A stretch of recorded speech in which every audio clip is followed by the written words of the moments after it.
Hi friends, నిన్నటి 19వ అధ్యాయంలో వశిష్ఠ మహామునుల వారు జనక మహారాజుకు చాతుర్మాస్య వ్రత ప్రభావమును వినిపించారు కదా. ఈరోజు 20వ అధ్యాయము పురంజయుడు దురాచారుడగుట.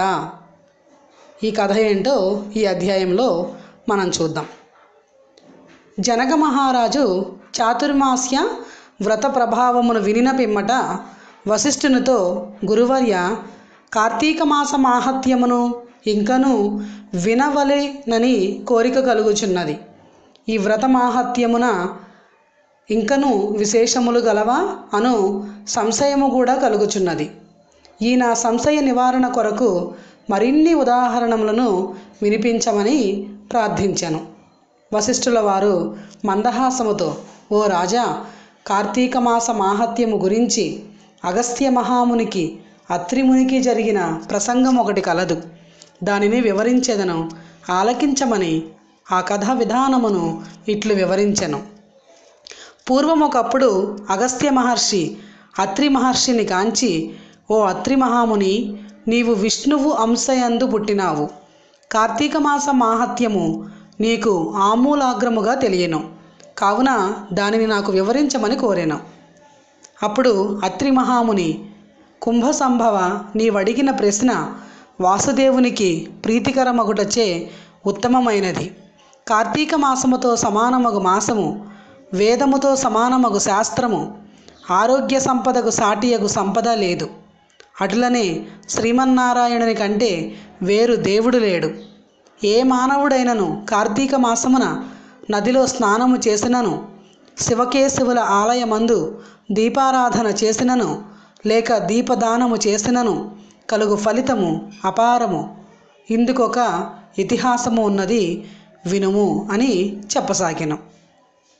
త్రేతాయుగమున పురంజయుడను సూర్యవంశపు రాజు అయోధ్య నగరమును రాజధానిగా చేసుకొని రాజ్యమేలుచుండెను.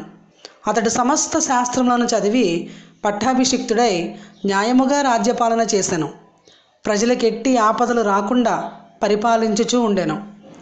అట్లుండా కొంతకాలమునకు పురంజయుడు అమిత ధనాస చేత, రాజ్యాధికార గర్వము చేత జ్ఞానహీనుడై, దుష్టబుద్ధి గలవాడై, దయాదాక్షిణ్యములు లేక దేవ బ్రాహ్మణ మాన్యములు లాగుకొని పరమలోభి అయి చోరులను చేరదీసి వారిచే దొంగతనములు దోపిడీలు చేయించుచు, దొంగలు కొల్లగొట్టుకుని వచ్చిన ధనములో సగము వాటా తీసుకొనుచు ప్రజలను భీతావహులను చేయుచుండెను.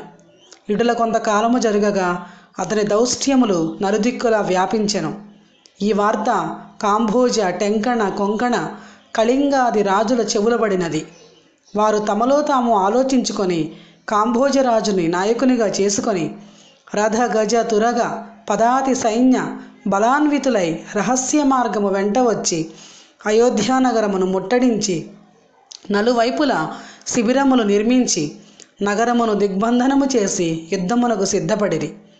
అయోధ్యానగరమును ముట్టడించిన సంగతిని చారుల వలన తెలుసుకొనిన పురంజయుడు తాను కూడా సర్వసన్నద్ధుడై ఉండెను.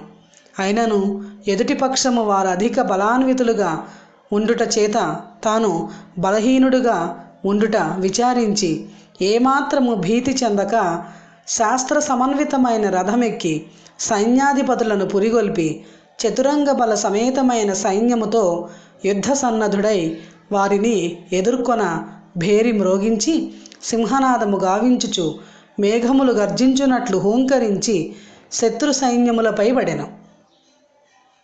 20వ 20వ రోజు పారాయణము సమాప్తము. ఓం నమో నారాయణాయ నమః.